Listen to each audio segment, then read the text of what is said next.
considering doing away with their point of sale inspection. They're having a hearing this Wednesday at City Hall at their council meeting, and that is on the agenda. So we will be there. We will have our legislative team members there. We're going to get some support from CAR. If you're inclined to be there, we would welcome you to come. We think it's going to be monumental in California and give us ammunition to go after other cities that are considering it, and maybe even cities that have already imposed it. So just an example of the type of things that we're working on here at the association. Well, we're lucky to have, as one of our own, the moderator, and he really needs no introduction, but that's David Fu. And Yin, of course, you know, is the one that assembled this panel, and David and Yin worked together on it, and I don't want to steal any of David's thunder, but they're going to be presenting this again, and I'm sure David will tell you that. And no further ado, David, please come on up. Good morning, everybody. Thank you very much for attending today, and I wanted to take the opportunity to introduce my friends here that will be serving as your panelists today for representing clients in a fast-paced market and a changing regulatory environment. This program will be presented for the State Bar of California as presented by the Real Property Law Section on October the 12th in San Jose at the State Bar annual meeting. And so the material you're getting today is the same material that this panel will be sharing with lawyers practicing in the real property field. And so we're really excited to present this. I think it's very helpful to you to understand the way lawyers look at problems that real estate brokers are going to be facing. And especially because we're at a time where the market is changing. And I always remind my real estate broker clients and the groups that I talk to that when the market is changing is when we particularly have to be careful about our practices, because as the market changes, different customs prevail. And something that seemed like it was a good idea before, now perhaps may become questionable. Okay? And so it's a very good idea to be aware of that. This panel is particularly knowledgeable, and they have their ears to the ground and know about all the changing trends coming in the real estate marketplace. And so we're really lucky to have them today. First, I want to introduce to my immediate right, Neil Kalin. And Neil Kalin is an amazing lawyer. And I remember from introducing Neil so many times all about his bio already. First of all, he's a graduate of UCLA Law School. Secondly, he's a CPA. Thirdly, he's from Illinois. Fourthly, he's staff counsel for the California Association of Realtors, and he helps to run the CAR legal hotline. So when you pick up the phone and call and you get a very intelligent, insightful response over the telephone, it's probably somebody Neil knows. Oh, no, it's probably Neil Kalin. Okay. Bill Jansen, seated to Neil's right, is also a remarkable lawyer and a legend in the real property professional liability defense field.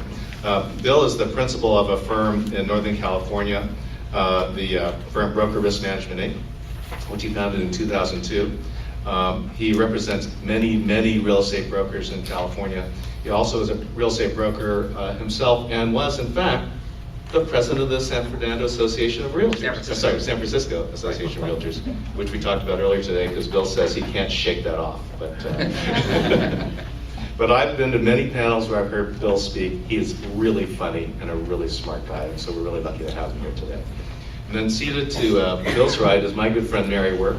Mary is a partner with the firm Manning, Kass, Ellrod, Ramirez, and Trester, and some other, actually 1,000 other lawyers. And Mary's practice is specializes in professional regulatory defense. She spent, I think it was 7 years at the Department of Real Estate, as I recall, prosecuting real estate broker or licensee infractions. And she has now switched side to the good side to help keep real estate agents out of trouble. And now joining us too is Andy Chen. Andy is a former general auditor from the California Department of Real Estate. He's very experienced with the audits of property management companies, and this is particularly important today because Mary and Andy will tell us about what is sort of the flavor of the month at the Bureau of Real Estate, and talking about investigative audits and bookkeeping issues at property management companies. Okay? So without further ado, we're going to go ahead and get started. And let's see, we're going to look at our first issue, which is fast market issues. And I think you can follow along here. You've got the PowerPoint up above.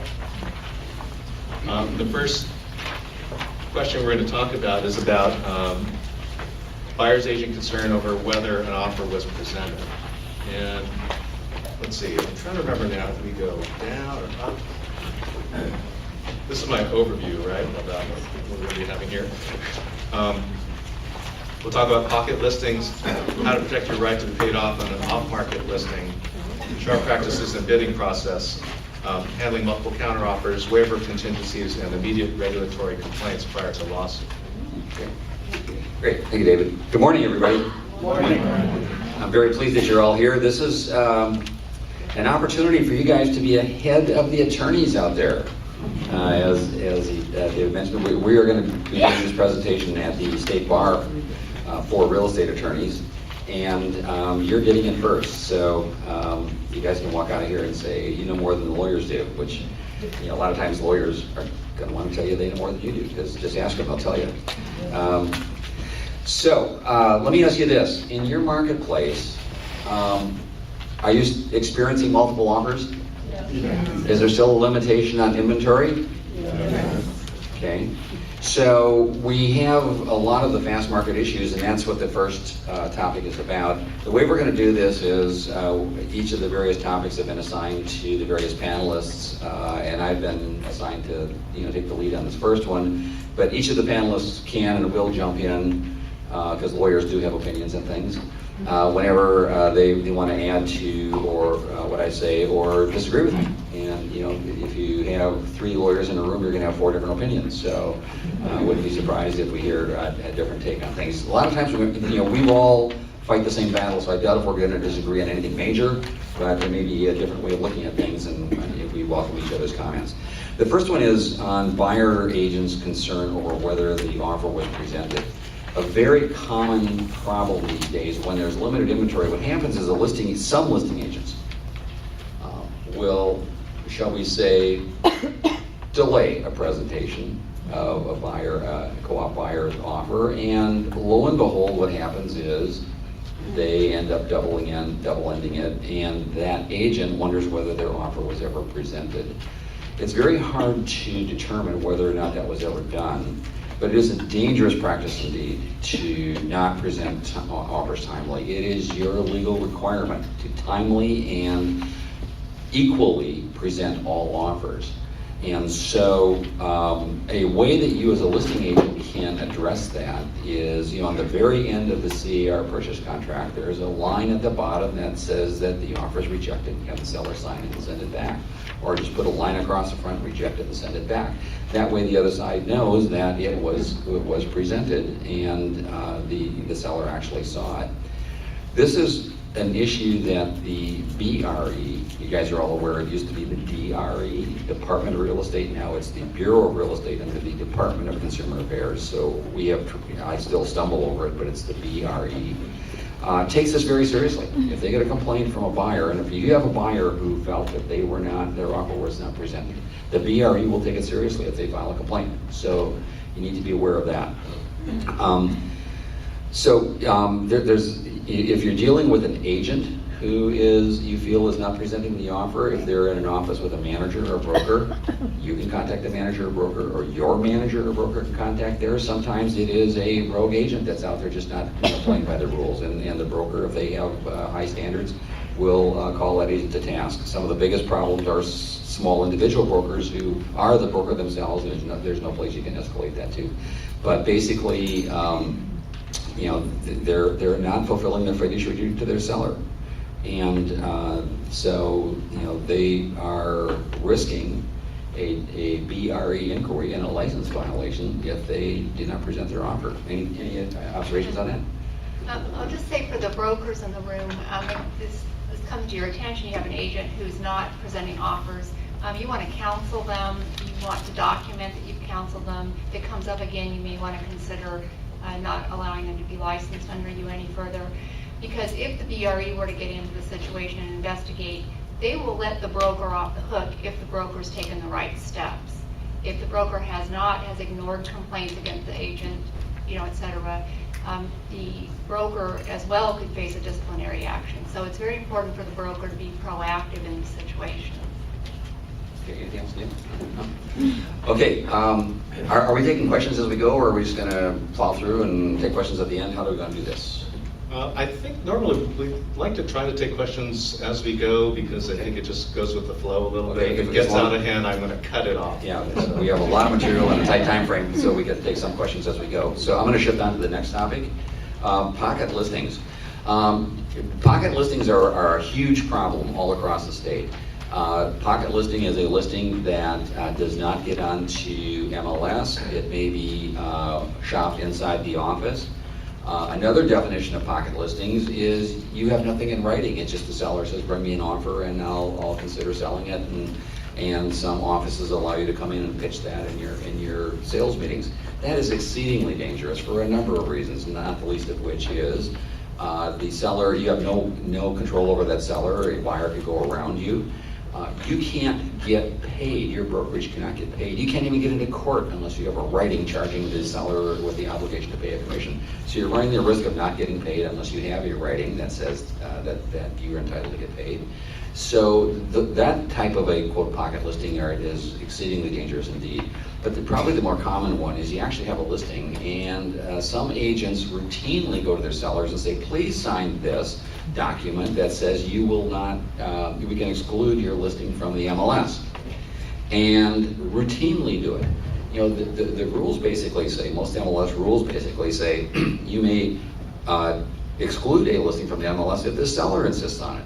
So if the agent is routinely saying, delete, delete, delete, delete, are you really following the rules? And there are all sorts of risks with pocket listings, and let me just run through some of them fairly quickly. One of which is you come into the sales, not the least of which is violating MLS rules, but there are practical problems as well. You come into your sales meeting, let's say you sign it up last night, and you come into your sales meeting and say, I just signed up this listing last night, let's go and tour it today. So you go out on tour, you caravan it, you get back to your office about noon or so. You have an agreement with the seller that you're going to present listings or offers tomorrow night. You get an offer from one of your fellow agents, and that offer expires at 5 o'clock today. Do you have to present that to your seller? Yes. Yeah. Do you have to tell your seller you have it? I think you do, fiduciary duty. Even if your seller has agreed, I'm going to wait till tomorrow night at 5 o'clock, can your seller say, I want to see it? Yes. Sure. Can your seller say, I like that, that's a lot of money, it's more than I thought I was going to get. Can they take it? Yes. Even though you've told everybody that you're not going to present offers until tomorrow night, can your seller change your mind and take it? Absolutely. So, there's a risk there of letting the world know about these later dates. In fact, some MLSs now have rules regarding if you change the date of when a presentation is going to happen, you have to let everybody know. I don't know, I can't speak to local MLS's rules, but I know of a couple that have done that. But here's the risk. If your seller decides to take that offer, how does your seller know that they got the best price? They never get the market. There's a number of scenarios that are worse. That's kind of bad if then they just ratify that offer, then another offer comes in for more money. Let's make it worse. The buyer in that scenario is a fellow agent from your office. Now you are the listing agent, buyer agent, and the buyer. Try to convince a judge or jury that you fulfilled your full fiduciary duty to the seller to get their best price for them. That's pretty bad. Let's make it worse. The sellers are elderly. Elder abuse. Lawyers love elder abuse cases. Why? There's an attorney's fees provision. They get paid.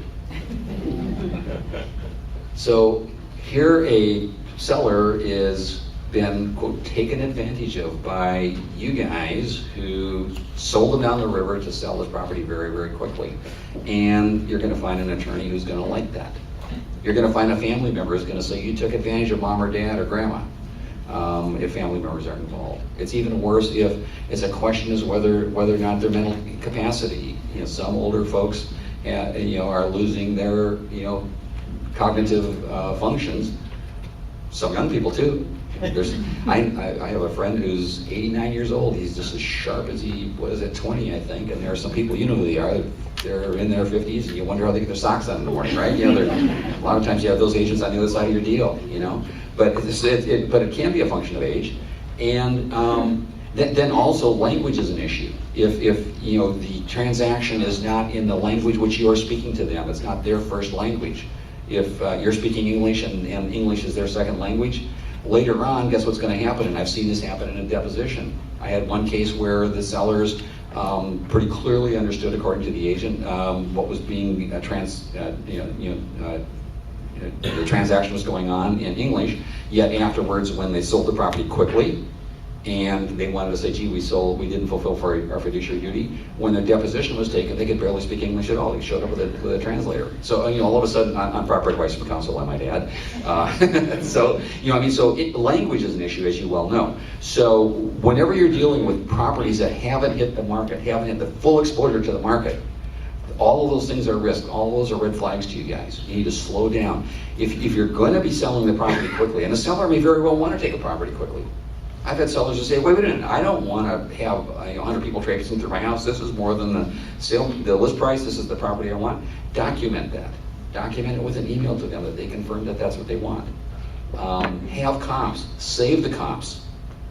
Because later on, when somebody says, gee, you sold it too cheap, these are things that are coming up regularly in the pocket listing world. Yeah, if I could add something. Sure. One item, Bill, you mentioned an issue that you've heard about, and we've actually heard about a lot at CAR, which is the coming soon listing. And some of the issues that arise is if you're the broker and you anticipate having this listing, what could you do before you actually get the listing to let others know that it's coming to you, right? And that's a real issue. And so before I tell you what we're going to do, because I don't know what we're going to do, I want to ask, are there any CAR directors in this room? Okay, so we have a couple. And let me tell you why I'm asking you that. And the reason is, and I don't know if you want to stand up or actually make yourselves, everybody see you, is that CAR is having one of its directors' meetings is coming up in 2 weeks. And one of the issues that's going to be brought up at the MLS Pro Standards Committee is, what, if anything, can be done? Should rules be adopted about these coming soon listings? Can you advertise? Is it proper for you to advertise? What if you don't have an agreement? See, there's one thing if you have a listing agreement that's going to start at some future date. Right? Maybe the seller wants to fix up the property. So you actually have a listing agreement. You have a binding agreement with the seller. Okay? But I think when we hear more about these coming soon listings and somebody puts a sign on the property, coming soon, in more cases than not, they don't have anything. And Bill said, if you're a licensed real estate agent, unless you have an agreement in writing signed by the seller, you have no right to be paid. That's part of the statute of frauds. The same statute that requires a real estate contract to be in writing in order to be enforceable also applies to listing agreements. So if anybody has thoughts on that, bring them to the attention of your CAR directors, and they can raise the issues in a couple of weeks. I saw a site just yesterday where they were advertising that they were going to list a property, so it seems to be a site that agents and brokers can use, but it's not going to put the address in the site. You'll see the property, the pictures, but no address. I just saw that yesterday. Okay, so you just happen to see a website that's advertising properties without giving their address, but it has pictures, and I'm sure with more tech-savvy people than me, they might be able to figure it out. So just remember, if you are one of those licensees and you put property in there, and guess what? Another licensee goes direct to that seller, really that owner, and gets that owner to sign a listing agreement, who's the one who's going to have the right to be paid? It's the latter one who has the agreement in writing. So I just want to bring that up. That's an issue. We're hearing more about it. It's kind of an offshoot of the pocket listings. Bill, on these pocket listings, isn't another potential issue the fact that you're not going to have E&O coverage if the broker's not aware of the pocket listing and hasn't reported to the carrier that this is a transaction or a property that's, that there's a file on this property and they're reporting that activity to the carrier? Yeah, that would be a risk if you had a per transaction, policy. It's not so much a risk if it is just a blanket annual premium type. But if it is, if you have a per transaction where you have to report the transaction to the carrier, yes, if it's not in the list, you don't have coverage. How many of you have a per transaction type policy? Anybody know? Yeah. So, because I've heard that issue before, and Yeah. it's a nightmare. And I think, of course, the real issue is that the broker doesn't know what's going on, because agents have the pocket listings, and you don't normally, well, you often don't report to the broker that you have this pocket listing. And as the broker, you're kind of supposed to know what's going on in the office, right? Yeah, the DRE is kind of a stickler about that. Yeah, they're funny guys. Regulation 2725 says that the broker will supervise the agent, their activities, documents, transactions, advertising, etc., and they have a responsibility to put procedures, practices, and systems in place to make sure that happens. That's why, if you're an agent, that's why your broker is all over you about getting your transaction files complete. That's their job. Let's shift on to the next one, how to protect your right to be paid in an off-market listing. Very simple. You need something in writing. There are listing agreements, there's a variety of those. There is something called a single-party compensation agreement, where you can have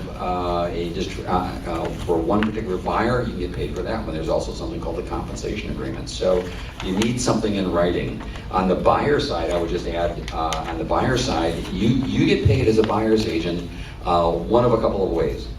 One way is through an offer, the most common way is to offer compensation through MLS.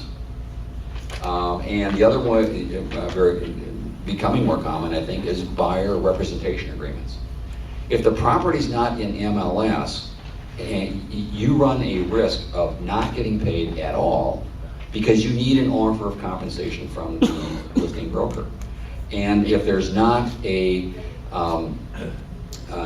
it's not in MLS, if it's new construction, pocket listing, whatever, you run the risk of the listing agent saying, thank you very much for bringing me the buyer. And you say, well, how much are you paying? And they say 0. And you say, yeah, but I'm the procuring cause, and their answer is, yes, you are, and you're entitled to every penny to which you're entitled, which is 0, because there hasn't been an offer of compensation. So you're going to need to get a broker. Cooperating broker compensation. CBC, cooperating broker compensation. Cooperating. It's in your package. Cooperating broker compensation. Present that first. Get some confirmation. If you're not doing that, I'm a huge advocate of buyer representation agreements. CR has 3 of those. I'd familiarize yourself with those. They are very, very useful, and agents who use them have a much better control of your buyers. You have control on your sellers because of the listing, but we have this sort of loose arrangement with buyers. The buyer representation agreements are active and very active in some areas and not so much in other areas, but I think they're very, very useful for particularly like off-market properties. Bill, can we ask, in this group, how many as a regular practice use one of the 3 buyer representation agreements? Not a single hand. Let me tell you a story. I was Operating one, that's about it. Okay. Let me tell you a story. I was training on these shortly after they came out, and there's the buyer representation exclusive, which means if the buyer buys any property within the geographic area or of the type described, the buyer owes you a commission. Remember, the buyer owes you the commission. Then there's the buyer representation non-exclusive, which means within that type of property or geographic area, I get paid if I showed you the property, I introduced you to it. Then the third one is, I call it buyer brokerage on training wheels, because it's non-exclusive, not for compensation, and it's cancelable. It's, a step up from a handshake. But at least you've got something in writing where they looked you in the eye and said, yes, I signed this, we're going to work together. I was training on these, and I was talking about that latter one when a young woman raised her hand. She'd been in the business a couple of years, And she said, why would I ever work with a buyer without a buyer representation agreement? And I said, well, tell me about that. She says, well, and of course, like a lot of new agents, she was working with buyers, right? A lot of new agents end up working with buyers. She said, look, I came from corporate America, and I realized one thing: I don't sell real estate, I sell my time. Why would I give my time away to people who don't value it? She says, after she meets with them, and you get to know them, some people told me it's kind of like being on a third date, like there's really something here, And so she says, I'll sit down with them, and she says, here's the way I work. If you agree to work with me exclusively for the next 30 days, I want you to sign this agreement, and where you agree to work exclusively with me, and I promise you that I will do the following. And she had her list of what she would do for them. And she said, almost everybody signs it. She says, if they won't sign it, I want them out now and not find out later when they walk into an open house and sell me down the river because it was expedient to buy a property from the listing agent. And she says, she has so much control over the buyers, and she says they almost always, when she presents it that way, sign. So something to think about.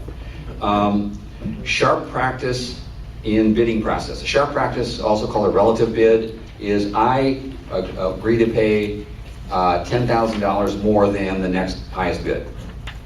Do you see those once in a while? Yep. Okay. There's, think about this. Your buyer says, I want you to write one of those. And you say, well, okay, let's think about this. The list price is $1 million. I heard of a property in Pasadena that was listed for $1 million, and after multiple bids, this final sale price was $1.5 million. It went up 50%. Have you heard of situations similar to that? Okay, so say to your buyer, it's a list price, it's $1 million. It could go very, very high. How high are you willing to go $1.5 million? Oh, I don't want to go that high. How would you like to go? I'll go to $1.1 million. Well, then maybe we should put a cap on there. I'll pay at $10,000 more than up to $1.1 million. But is that a good idea? Because you just told the seller how much your buyer will pay, right? If you're on the listing side, do you have to honor the relative bid? The answer is no. You can consult, advise your seller that let's assume for a second that was the best bid. $1.1 million is the best. He had a few other offers, but $1 million, up to $1.1 million is the best offer. Here's what I recommend to your seller. Your sellers, of course, are the ones that make the decision. But counter that offer. Paragraph number 1 in your counter offer is that paragraph regarding the relative bid is hereby deleted. Paragraph 2, sale price to be $1.1 million. Send it over to the buyer's agent. And when the buyer's agent says, well, where's the offer that we're $10,000 more than? I don't have to show you any other offer because I deleted your relative bid. Your buyer said they pay $1.1 million. Take it or leave it, pal. You're in control as a listing agent. You don't have to be at the effect of them coming in with a relative bid. In fact, I personally, if I were a seller and I saw a relative bid, I'd be suspicious of that buyer anyway because they're kind of gaming the system, aren't they? Is this the beginning of a bad nightmare? There's red flags, and this might be one of them. So, relative bids, they're out there, they're common, but for counseling your buyers, I would recommend there's some negatives to it. If your buyer instructs you to do it, document the file, which advise them, split it and write it. But basically, there are some issues with it. On the listing side, you don't have to be, bullied into. Some cases, buyers, agents try to bully you into, I have the best offer, you need to take it. No, you don't. So you're in charge. Okay, anything on that? Multiple counter offers, huge issues. Let's assume for a second all of the multiple offers come in at once, or all the offers come in at one time. Be sure if you're in counseling with your seller, and let's say you want to counter more than one, you want to issue multiple counter offers. You have to check the appropriate box in the counter offer form. Be sure you check the box on every one that goes out. I had an agent one time, she was late at night, she was going to issue 4 of them, she wrote them, she made a mistake on the 4th one, she rewrote it and forgot to check the box, sent it out. Guess what, when that one comes back, it's a live grenade, isn't it? Incoming, boom, as soon as she gets it, we have a contract. By the way, you guys are all aware that the confirmation of agency paragraph is not required to create a contract? You all know that, right? Nope.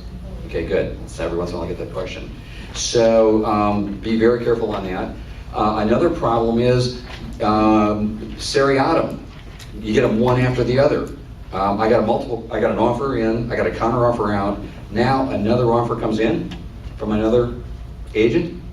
I call my seller up and say, got one for more. He says, I want that one, I don't want the first one.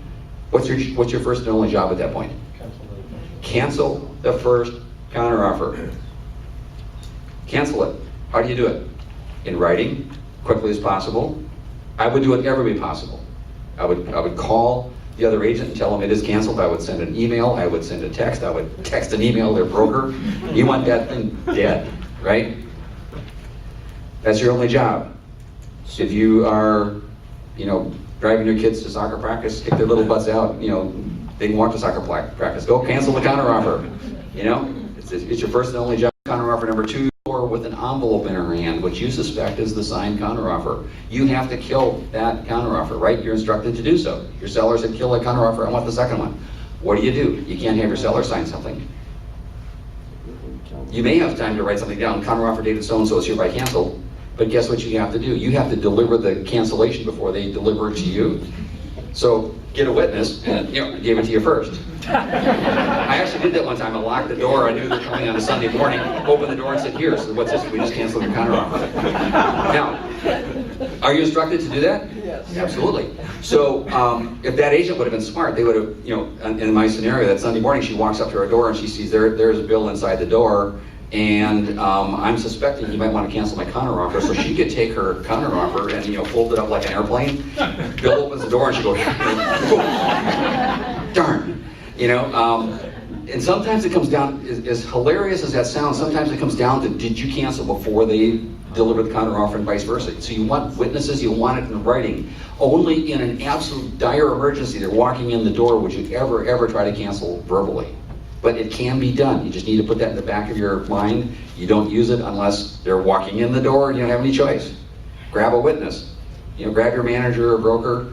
If they're not around, you need someone who's a credible witness. Run out in the street, flag down a carload of nuns and priests. Hey, watch this. You want witnesses that says, I canceled it before they You deliver could it. video it on your phone if you're alone, right? You could video I'm on sorry? your phone. You could use your phone as video evidence that you're giving it to them. If you're the only person there, you could be your own witness with your Yeah, phone. I suppose, put it on video. do a selfie. Yeah, question back there. Since most transactions, though, are not handed over paperwork, but rather emails, is it correct that you have not received it until you actually open the email? No. I think you have to assume, the law isn't real clear on that, but I think, and I'd welcome your opinion on this, but I think if it's in your email, there's the Electronic Transaction Act basically, reinstitutes in the act the mailbox rule. When it's put into the means of delivery, it's considered sent. So, but guess what? You used to have to walk back to your office to get your emails. What are you guys walking around with in your pocket now, or your purse? You got a phone, you got an iPad or a tablet. Your emails are on there. You have them with you. So you're going to have the argument, and I don't know if there's a court case on this, but you're going to have the argument that if it was delivered to your email box at the time it was in there, it was delivered. Well, here's one of those cases where you get to see the two attorneys disagree. Okay. And Bill's right. I've never seen a case on it. But in our counteroffer and in our purchase agreement, it requires what to create a binding contract? It requires personal receipt. And in my view, a email receipt is different from personal receipt. Okay? Now it's true, you're walking around all the time with these things. But who's the burden going to be on? The burden's going to be on the person who wants to get into the contract. The burden's going to be on that person to show it was personally received. And the fact that the person who sends back the counteroffer, and maybe they click the right button so they know when the email was opened, that's still not evidence of personal receipt. And I'll give you a good example. Okay? I'm a very trusting person. Okay? My son actually has access to my email. How do I know that he did not accidentally open up the counteroffer that was sent back? I never personally received it. It was in my inbox, but I would say I have not personally received it. Now, kind of like AppCR has a form for that, okay? Once you're in contract, there's a difference between getting in and once you're in. We actually have a form that allows you to have an effect upon transmission rather than upon personal receipt after you're already in contract. But in order to get into contract in the first place, I think you've got to establish that something was personally received. And the mere fact that it just went to an email address to me is not sufficient. And at worst, I may be wrong, but what does that mean? You've got a lawsuit to try to prove whether it was personally received. So to me, if somebody, all they do is email it, I think you've got to do a follow-up. You've got your device with you, call them up. I just sent you the email, did you get it? If they say yes, you say, great, can you confirm that? And whether they confirm it or not, you're going to confirm that they told you they received it. And you're going to send an email back, or you're going to send a text back, or you're going to post on your Facebook page, Bill Jansen received my client's accepted counteroffer. Right? So now if it comes down to proof, you've got some evidence that you can present to a court, a judge, or a jury. Yeah, the important takeaway from this is, do lawyers agree in this particular area of delivery? The answer is no. And you just heard closing argument at a trial. If you're, Neil's very eloquent at it, and he may very well win the trial, but if you give lawyers an argument, you've already lost, haven't you? Because there's going to be a buyer who's going to say, you received it when it was in your email. I had that very case. And it's never going to go to trial because, or not never, but rarely, because what happens is there's going to be a dispute over what's going on. And the first thing on the table is your commission. And after that, it could be a claim, and I've seen these go even, very high, but they resolve. They rarely ever even get to arbitration. You don't want to give lawyers an argument. Here's my visual on giving lawyers an argument. Two lawyers standing toe-to-toe going, oh yeah, at each other, tearing up your $100 bills. Why your $100 bills? Because you probably gave your client advice as to whether or not you had a contract or not. So in that scenario, send your client to an attorney for a determination. Don't assume one way or the other. And Neil's advice is exactly spot on. If you're the one who wants the contract ratified, confirm it. Do everything you can to confirm it was received on the other side. Excellent, excellent piece of advice. So this is a very, in a fast market, this becomes critical. Before you move on, can I just give one advance notice? Actually, starting I think on Monday or Tuesday, CAR posted online all of our new and revised forms that are going to be released in November. And you can go to car.org, go to the legal section. In the legal section, you'll click on the standard forms tab. And there's something for new and revised forms, and you could probably figure it out from there. The only reason I'm bringing that up right now is a new form we're releasing in November is we're releasing a multiple counter offer form, separate and apart from the counter offer. Because right now, the counter and the multiple counter offer, it's all in one form, and we've heard from our members, they find it confusing. Sometimes they check the box, sometimes they forget, as Bill's client did. You're not going to have a problem with forgetting to check the box if you use the separate, standalone, multiple counteroffer form, and the multiple language is being taken out of the counteroffer.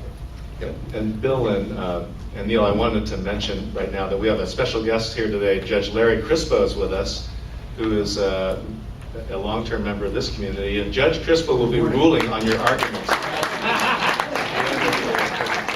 I want you all to know that Judge Crispo and Tom Berkey Sr.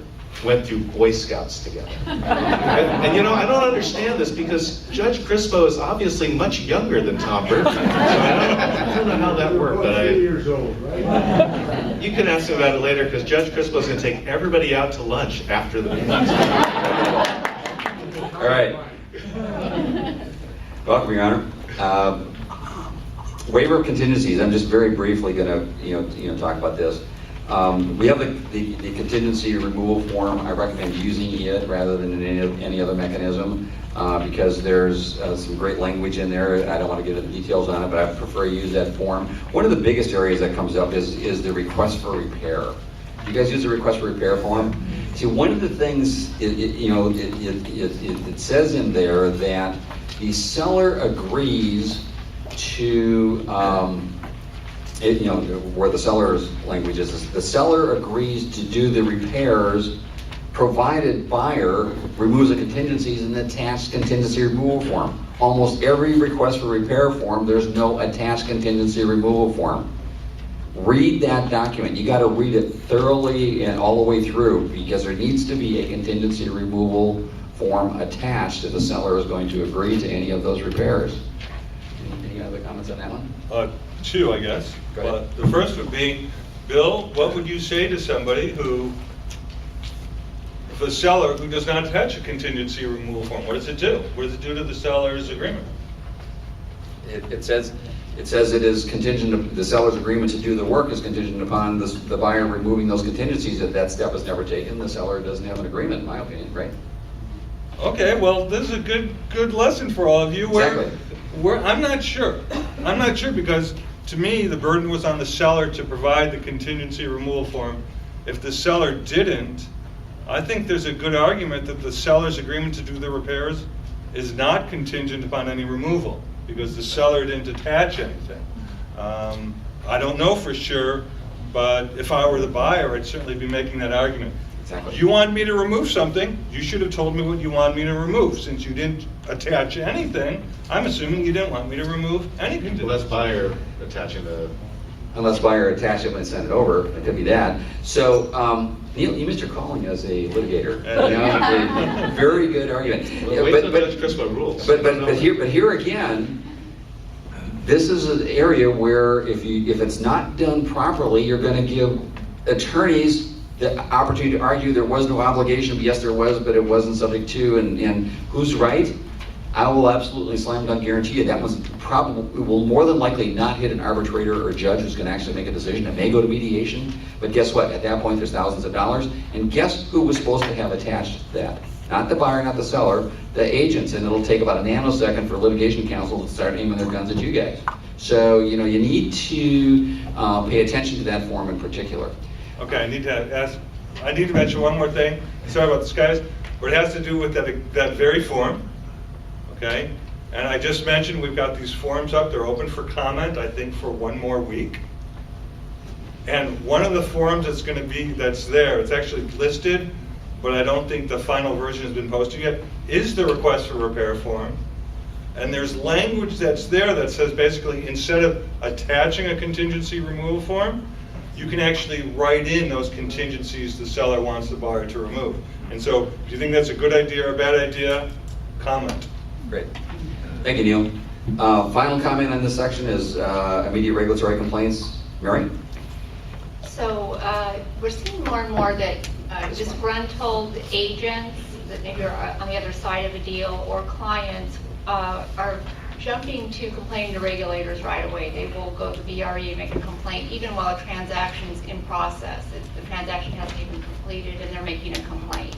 And a couple of the things I've seen a lot recently had to do was an offer actually presented. They'll allege to the BRE they made an offer, it was a good offer, and they think that the other side never presented it to their client, and they think there's something, they allege that the person's being dishonest. And the BRE actually will look into that. They will send out generally a letter of inquiry asking for a response from the person who is being complained about.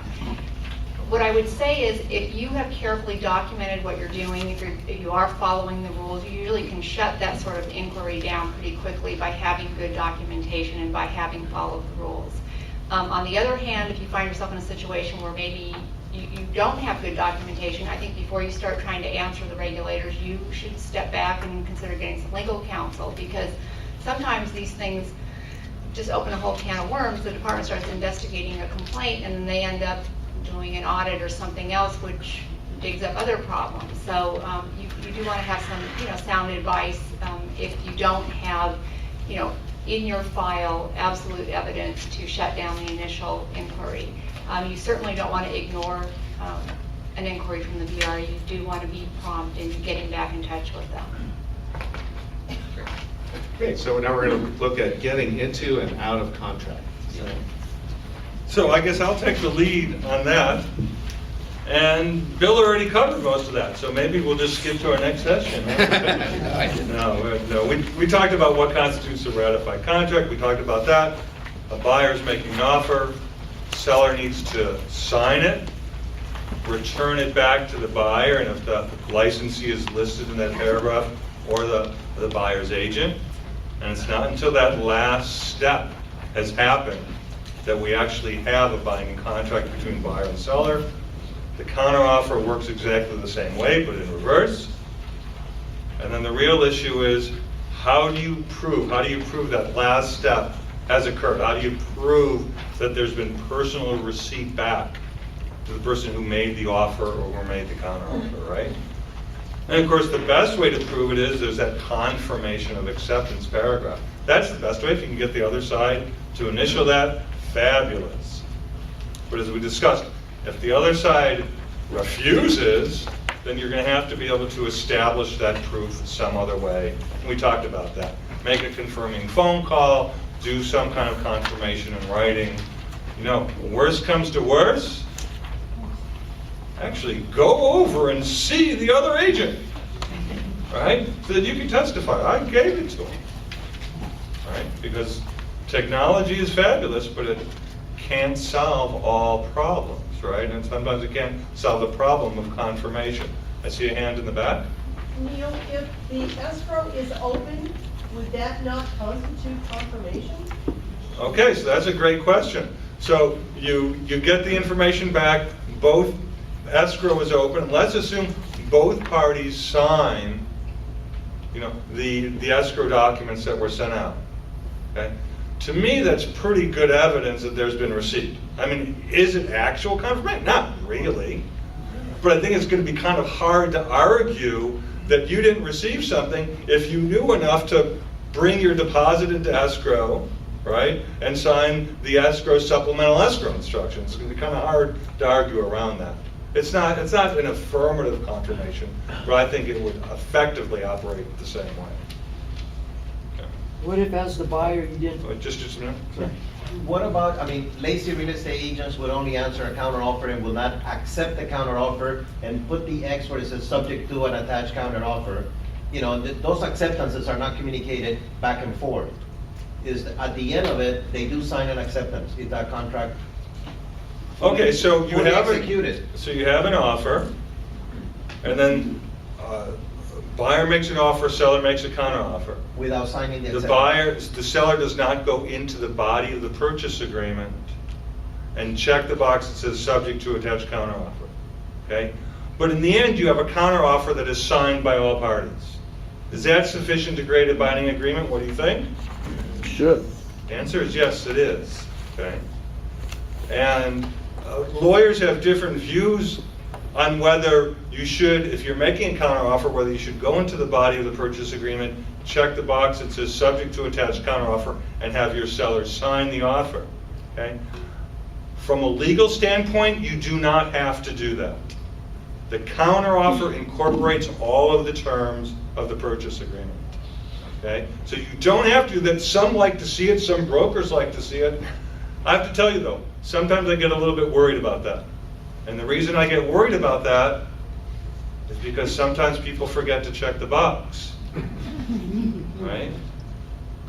And if you're the seller and you signed the offer that came in, even if you also submit back a counteroffer, if I'm the buyer, I may say, well, I never got that counteroffer, but I certainly see your acceptance on the offer, right? So I'm a little wary of doing that. And I know some brokers like to see it. Maybe it gets done after the fact. Is that the right way to do it? No. So my preference is just rely on the counteroffer, because I get worried that the box will be missed and the seller will inadvertently be in a contract the seller did not want to be in. Can I just add one comment to that? Sure. Yeah, and one thing to be aware of in that, though, I had a scenario where the listing agent had the seller sign the offer and wanted to issue a counteroffer, the sole term of which was going to be to put the buyer into backup position. The listing agent didn't have a counteroffer form, they used an addendum form. And when they got it back, the buyer's attorney cleverly argued, whether or not he would win in trial, I don't know. But again, the argument was created. The buyer's attorney said, gee, we have a written contract here, and now we have and there's no counteroffer, and on this addendum is an attempt to modify that contract. We reject it. We're in first position to deal with this. Now, a court may very well say the intent was to issue a counteroffer.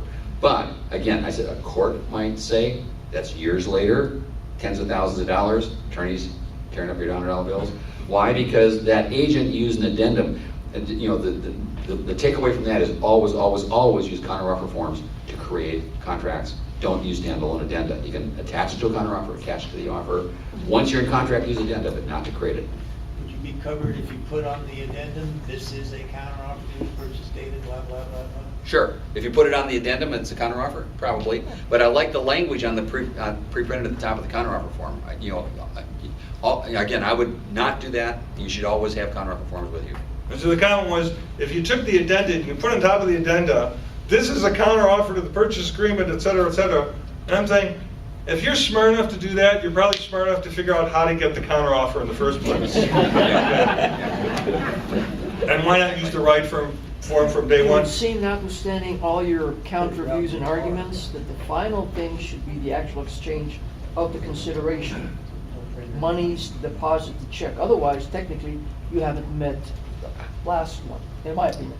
Okay, so the comment for those who couldn't hear in the back was, well, isn't the ultimate determination as to whether there's been some exchange of consideration?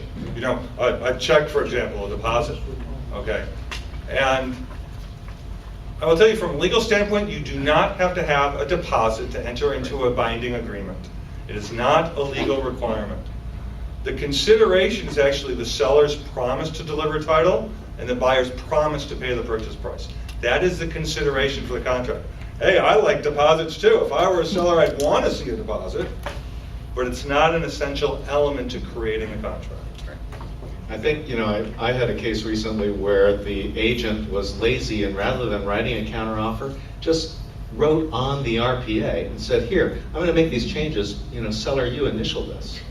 And it's just chaos because you don't know who made what terms, when they were accepted, who was offering the counteroffer terms, and it just illustrates that if you're lazy and you're not using the right forms, you're going to create a mess. All right. All right, so let me quickly go through some of these other issues. We talked really about getting into a contract, ratifying a contract, mostly dealing with standard sales. What about a short sale? Well, because a lot of people believe there is no contract between a buyer and seller in a short sale until the seller's lender approves. That is not correct. Okay? The buyer and seller have a binding agreement once the purchase agreement, and hopefully they've attached a short sale addenda to that purchase agreement. That creates a binding contract between the buyer and the seller. Now that contract has this great, big, huge contingency in it. The contingency is the lender's approval. Okay? So you have a binding contract, but you have the ability to get out of that contract if the lender does not approve the sale. And actually, coming up, right? Coming up in November, it's posted online right now, we actually have a form where you can now determine what the lender has done. Because the problem we found in the short sale arena is a lot of this approval stuff between buyer and seller is all verbal. And you know, did the lender approve unconditionally? Did the lender say, well, I'll approve if you change in terms? Did the lender give their approval in time? Did the seller give the lender's approval to the buyer in time? And all that is done very loosey-goosey right now. So again, if you look at that site, you can see what's coming out in November is a form that allows the buyer and seller to address those various scenarios. If the lender absolutely approved, then the seller gives that to the buyer, and they acknowledge that, and that contingency disappears. If the lender approves conditionally, well, that's not an approval. So that means either the parties can cancel or they can agree to those conditions. So Section 2 addresses that issue. Or if the lender has never given an approval at all, remember the approval has to be in writing, then guess what? The seller can get out or the buyer can get out. Okay? So there is a contract. The issue is, can you legitimately, contractually get out? And the answer is yes or no, depending on what happens with the lender. You know, Dave, I saw a hand way in the back there. Okay? Yeah, and in short sale, what I've been doing is saying that if the approval of that we have a deal if the seller accepts the lender's approval. In other words, the whole whole transaction is conditioned upon the seller accepting the lender's approval. Does that work? Okay, well, Because the approval could mean that you gotta pay this, you gotta do that, or whatever the case may be, and making approval for what is not unacceptable. okay, so you're writing something that says we have an agreement only if the seller accepts the lender's conditions. What I would say is if you use the car short sale addenda, you do not need to do that. Because the car short sale addenda says that the lender's approval has to be on all of the terms of the offer. So if they're not on all the terms of the offer, the seller has a way to get out. And if you're going to use that form that's coming out in November, you would use section 2, and the seller can get out, or the seller can negotiate with the buyer and try to reach an agreement on those proposed terms of the lender. So if you use our form, you're covered. If you don't use our form, take your chances. And I'd recommend, not messing around with trying to redefine when you have a contract, because we have a series of forms that talk about when you're in a contract and when you're not. If you start drafting language about when contracts are accepted or not accepted, you're stepping dangerously, you're off the forms, and you're in an area that could arguably be the practice of law. So I would stay away from trying to redefine when a contract is accepted. Yes. You said about you don't need a deposit Right. to enter on a contract. This is a case which happened to me and another very well-known broker which just passed away a few days ago. One of his agents have an offer on one of my listing and put a deposit, the agent. Now the buyer comes up about 3 weeks later and says, I gave him the deposit, but it was not deposit. The agent says, no, you didn't give me no deposit. Says, what kind of deposit you give it to the agent? I give him a cash. Says, you have any receipt? No, the deposit receipt constitutes a receipt. Now, how you can handle that? Okay, so the issue happens to be... Apparently, we have to put the money. So the issue here was, and I'm going to deal with it rather quickly because we got a lot of other topics to get to, was you have a contract, but what do you do if there's a dispute over whether the deposit is actually made? Okay, there's still a contract, but now somebody has to prove was the deposit made or not. Well, to me, you shouldn't be having that problem anymore. And the reason you should not be having that problem anymore is since 2010, the car purchase agreement has default language that the buyer will make the deposit direct escrow. Now you can change that default. You can check a box and say buyer will give the deposit to their own agent, and now you can have a fight over whether the agent really received the money, the cash, the check, the diamonds, whatever it is, okay? But if you go with the default, that's not going to be an issue because the money either is in escrow or it's not in escrow, and it'll be very easy to prove. So I'm going to move on. I know there were some other questions, maybe we can get to those a little later. Some of what's in here is really more for the attorneys than for you, right? Unilateral versus mutual. There's a lot of times where the buyer has a unilateral right to cancel the contract. A contingency wasn't fulfilled. There's times where the seller has a unilateral right to cancel. The buyer did not do something the buyer promised to do. The seller gives a notice to perform. The buyer still does not do it. The seller has a unilateral right to cancel the contract. The dispute often comes in, mutual consent is required to cancel an escrow. Okay? So mutual consent for escrow, but you can have unilateral right to cancel the contract. But I'm going to skip ahead. I'm going to go to backup offers. Bill mentioned something a little bit about that. I would just want to talk about one issue with backup offers. You're the listing agent. Seller gets a backup offer. Seller wants to accept it. But the seller's already in contract. So it says, I don't care about that first contract. This one's for more money. Because if I don't get that extra $125, that's going to be the end of the world on my $750,000 sale. So what do you do? donate. It's the easiest way. Well, that's one thing you can do. The easiest way. Yeah. Well, at the very least, as a listing agent, you want to inform the seller that there's risks, right? And taking a backup offer and putting it into primary position if the first contract has not been canceled. And something CAR created last year is we have a library of letters that can be sent out. Okay, so in zip forms, there's your CAR standard forms library. There's also a library that we call a sample letter library. And one of those letters is from a list. So that is going to be a specific performance lawsuit and a lis pendens recorded against the property, whereupon when buyer number 2 finds that out, they do the same thing. I've had that scenario about 6 times in the last year and a half. Selling a property twice does not get you 2 commissions. The first thing on the table is your commissions, and you get nothing, and you're lucky if that's all you pay. So remember, canceling number 1, it's got to be mutual or a clause in contract number 2, and send your seller to an attorney. Always, always, always in that scenario. At least advise them in writing to talk to an attorney. Lis pendens. Lis pendens is a notice of pending action, is what that means. That means that the plaintiff, in this case usually the buyer, has filed a lawsuit alleging a right to title or possession. Usually in our case, it's title. And it's usually a buyer saying, I have a right to buy the property and you don't have a right to cancel me. And they file the lawsuit and then the lis pendens. They cannot record a lis pendens. Nobody can record a lis pendens for money. I get this call, agents all the time. The seller is stiffing us on our commission and I want to record a lis pendens. No can do. Can't happen.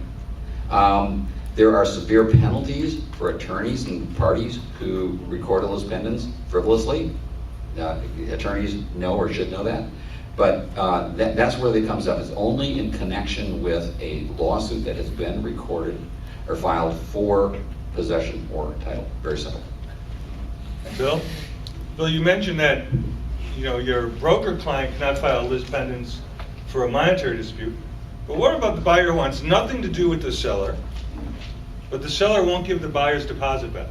Can that buyer file lis pendens to use it as leverage to get their money back? Yeah, the question is, the buyer got canceled, or they canceled themselves, and the seller says, I'll give you your deposit, and the buyer says, I want the deposit.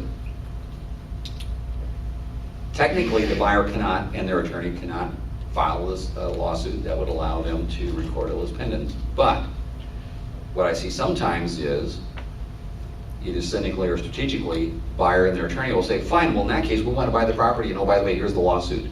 Pure leverage to try to get the deposit back, and I've seen that happen on occasion. But it's not a right that if it goes anywhere is gonna maintain. And now we're talking about compliance with disclosure laws. Yeah. Okay, so disclosure laws. Wow, well, there's disclosure laws for the seller, and there's disclosure laws for the listing broker, and there's disclosure laws for the buyer's broker, right? And there's statutory disclosure laws, right? So everyone here, you all know about the real estate transfer disclosure statement. But I just want to remind you, what does it apply to?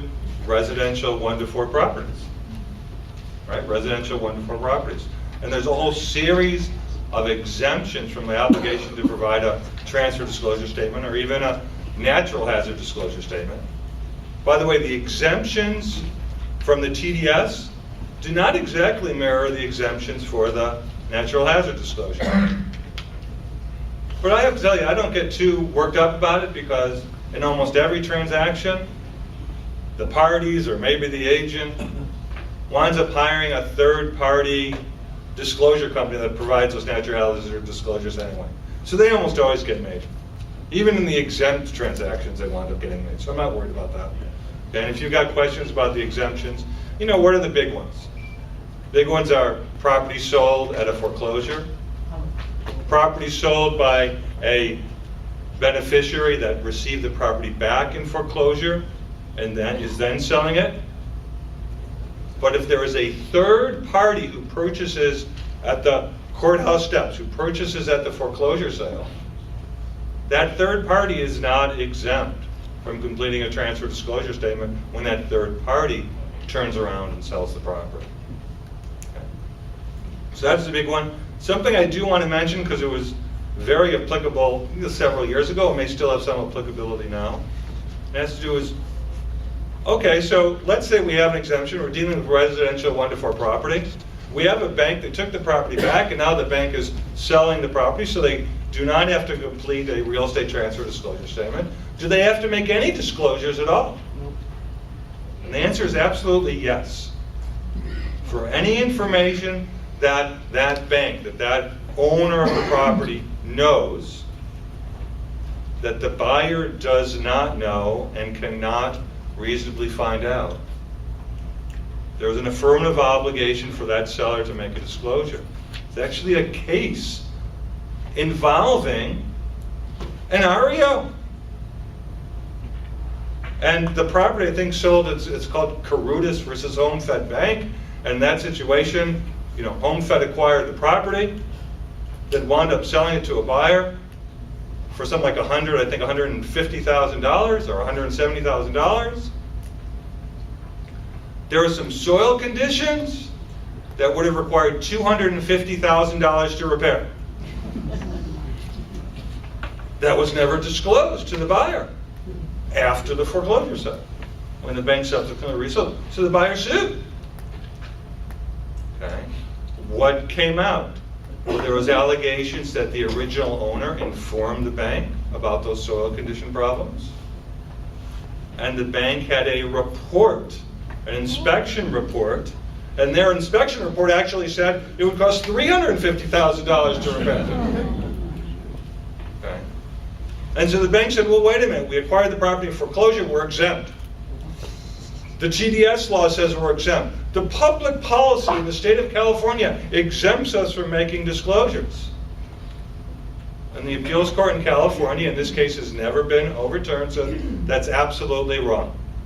We don't care how you acquire the property. If you have knowledge of a material fact, and the buyer does not have that knowledge, you have an affirmative obligation to make the disclosure. You said the third party is liable on the resale. If they fill out all the disclosures, in the TDS particularly, pointing out that they have no knowledge of the property because they picked it up at foreclosure and advised the buyer to have, will that cover that situation? Okay, so most of you couldn't hear the question, okay? And so somebody acquires the property at a foreclosure, and then they're gonna maybe fix it up or do some modifications, turn around and sell it.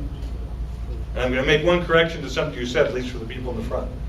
As you indicated that I said that seller is liable. I did not say that seller is liable. I said that seller is responsible for completing a transfer disclosure statement. Okay? But can the seller complete that transfer disclosure statement and say, I have no knowledge about the property? The answer is absolutely yes. But the seller who does that, if that seller goes in and fixes up the property, that seller is going to have some knowledge about the property, right? And then they're going to have to answer those questions properly on the transfer disclosure statement for what they discovered during the course of their repair or fixing up or modifying the property before it was sold.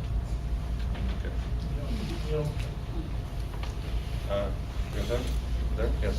How does that case you recently mentioned affect a probate sale, where you have the executor may have lived in the house with his father, his father died, and it's now a probate sale. He knows all about all the bad things about the house. Okay, great. The question is, there's similar exemptions for probate. Well, a probate seller, which would be an estate, does not have to complete a real estate transfer disclosure statement. But to me, the same philosophy that applied to Home Fed Bank would apply to an executor of an estate that has affirmative knowledge about the property. I have not seen a case like that, okay? But I think that same philosophy applies, okay? The executor is acting as the seller for the estate, okay? It's the executor who has to fill out the documentation. And I think that the executor would be subject to the exact same legal claims that Home Fed was subject to in the case that I talked about.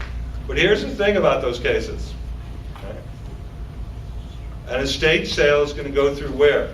Is it going to go through Superior Court? It's going to go through the probate court. Disputes are going to go through the probate court. Okay? So maybe those get resolved, and that's why we haven't seen something come up on appeal in that regard. But I think the obligation is there nonetheless. I think, what you're talking about is the distinction between the statutory obligations and the common law obligations of disclosure. Thank you. Yeah, I would just add to that, if you have any seller, even if they're exempt from a TDS and they have actual knowledge of the property anyway at all, they should disclose that. But if they're exempt from the TDS, don't have them do it on the TDS.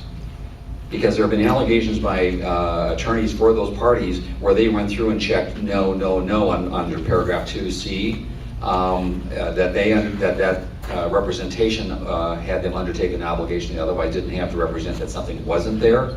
By the way, remember, the TDS is an awareness test. Are you seller aware of? A no could mean it's not there, or they're not aware of. If they're not aware, you should put something in there stating that they're not aware and why. I just inherited the property, or I live in Connecticut, I've never seen it. Whatever the story is, make sure that the buyer's aware that the seller doesn't know.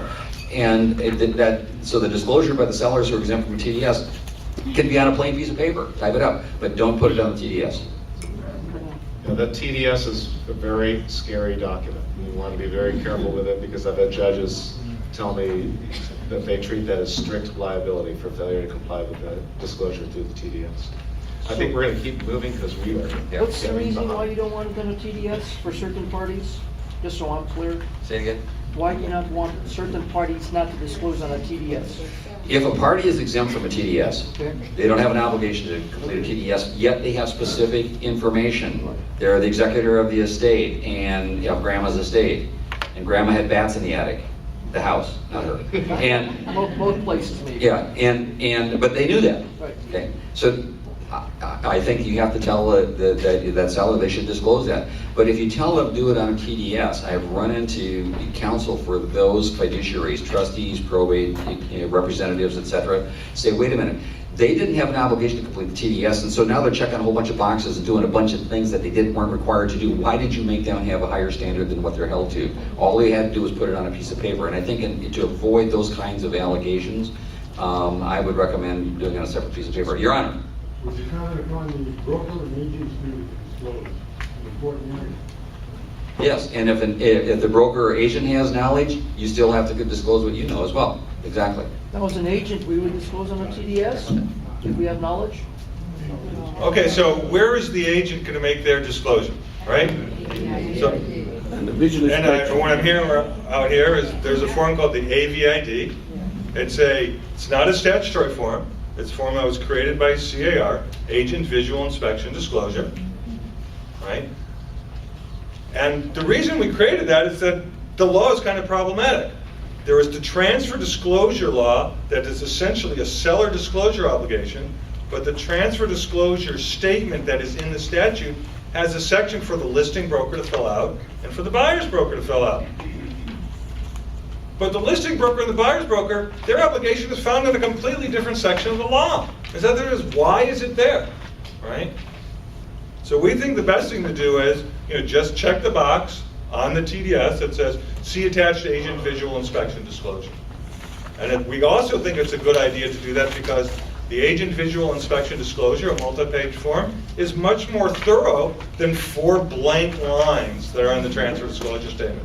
So if there's any question as to whether the broker did a diligent job, if they've gone through a full agent visual inspection disclosure, as opposed to writing a sentence in 4 blank lines, their credibility is going to be much stronger before a trier of fact later on. And I think at this point, we've got about 35 minutes left, and we only have about 80% of the program still to go. So perhaps what we need to do is hold questions to the end, and I hope the panelists will be able to remain to take them, but maybe we'll... We've made an executive decision. In light of that, Mary has made the executive decision, and I concur. We're going to skip the dispute resolution portion of it because there's a very important piece we need to get to, and Mary, I'll let you kick it off. We're going to skip to that. All right, so I would like to welcome Andy Chen to our panel today. And Andy was with when it was called the Department of Real Estate, he was with that department as an auditor. And you know, if you've heard me speak here at the association before, audits should be a source of real concern for brokerages. You want to make sure your books and records are in order in case the BRE might request to do an audit of your operation. And what we're seeing over the last 6 to 12 months is a real ramping up of audits of brokerages that are conducting any amount of property management activity. So now one caution I would give to brokers, you should have some in your agreement with your agents. You should not allow your agents to do any property management on the side. That should be specifically a no-no in your contract with them. So if there is any property management happening at your brokerage, that should be done through the brokerage. The policies and procedures need to be set up through the brokerage. The brokerage needs to be handling the trust fund issues and the paperwork, etc. Andy has a great deal of experience auditing brokerages who are conducting property management activities. And so what I'd like to do today is have him basically run through a checklist so that you can analyze what you're doing in your office, consider doing a self-audit at the office. If things aren't in good shape, you may want to consider giving my office a call, and Andy and I can get involved in helping you make some corrective measures.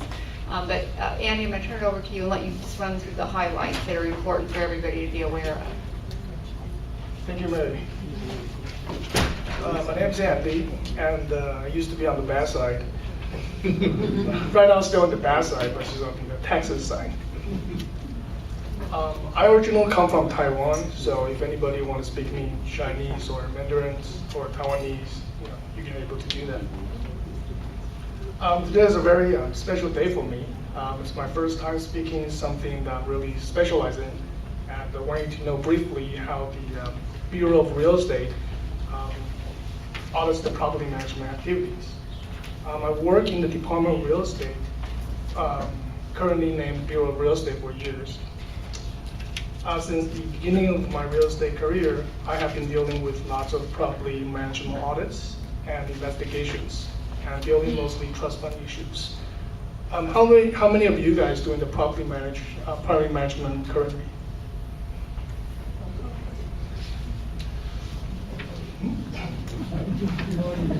So there's not a lot of you, but if you're thinking about engaging in doing the property management activities or dealing with trust funds, the things that I'm going to talk about next might benefit you or you want to be aware of.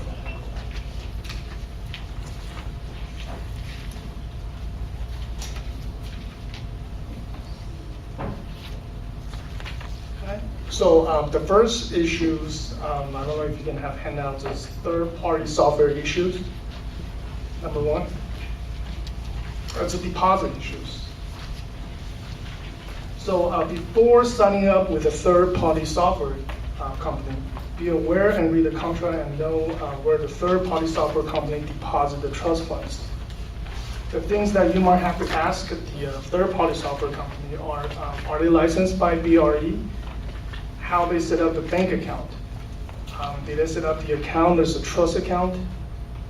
How they receive or handle the rents or deposit received from the tenants or possibly the owners. So you want to make sure that the bank account is a trust account and how they deposit those. Second issue is the transactional fees collected, fully disclosed to the owners.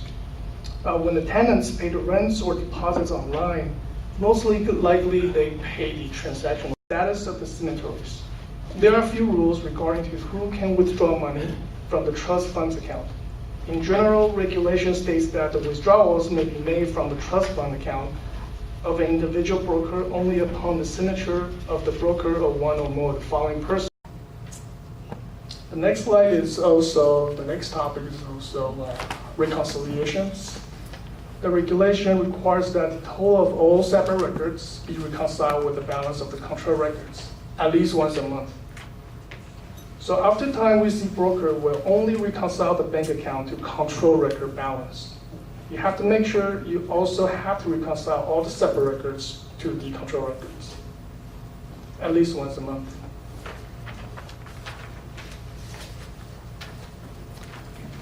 Additional area to review, there's a 3-day deposit rules.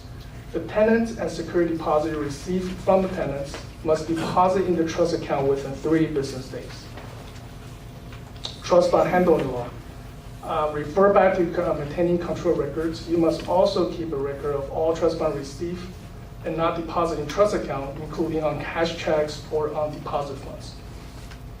I think we mentioned earlier when you receive a cash, you forward to escrow company. What we're there to audit is to see escrow receipts. So when we review the escrow receipts, on that receipts will show where the escrow get the money from. If they get earning money deposits directly from the broker, then we can say this money is from the broker. So they did not forward directly from the buyers. So those you also have to be aware. If you receive earnest money deposits and from the agents, you can log in the trust fund log. The next one is disclosure of management fees and the markup fees. When using your own personnel to do the maintenance work for the properties, for any fees you mark up, you need to disclose those fees to the owners and authorized by the owners. Next one is disbursements. All disbursements must be authorized and make sure to have a supporting document such as invoice, cancel checks, contracts for those disbursement, questions by the auditors. E is tenants fees, and I think it's meant to be also management fees. The management fees you earn must be authorized and agreed with the owners as stated in the property management contract. When you adjust the fees, you also have to reflect on the contract.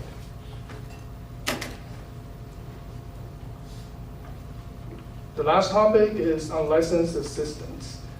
The BRE Bulletin Guidelines for Unlicensed Assistants. It's a very good article. Review it carefully. And when you're facing a situation to determine if the activity conducted by people you supervise need to be licensed, you can refer back to that guidelines.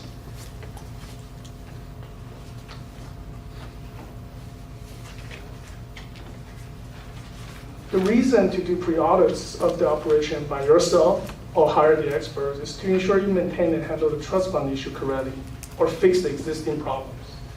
When auditor look at your books and records, a small issue relating to trust funds might cost your license or accusation or disciplinary actions. That will post it under your public licensing information for a long time, and that might just damage your reputations.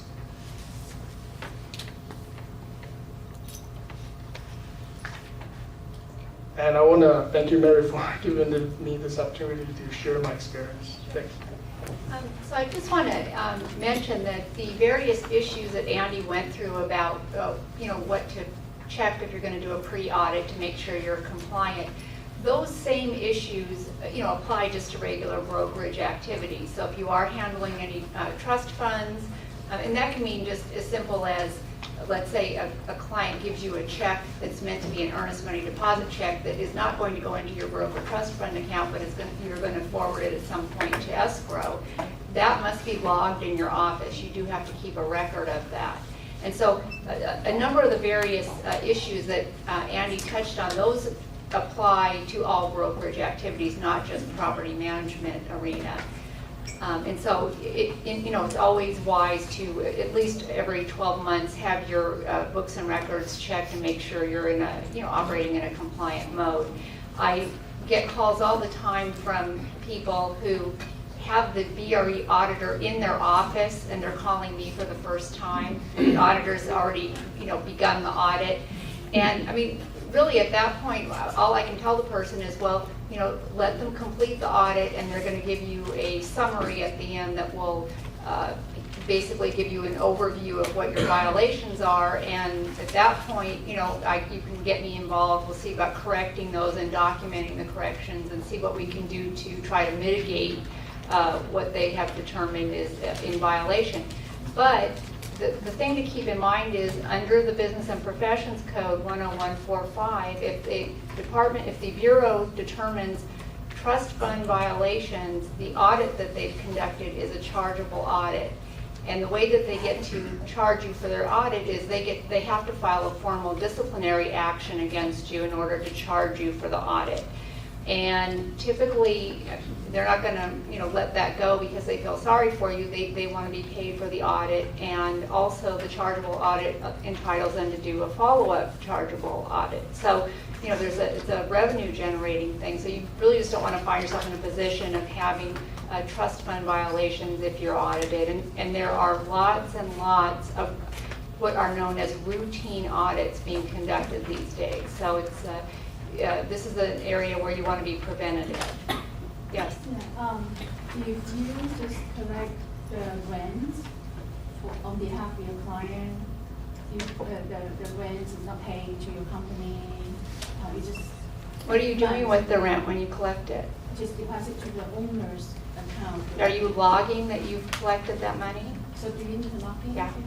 Even though you don't... If it goes through your hands, you need to create a record of that. Yeah.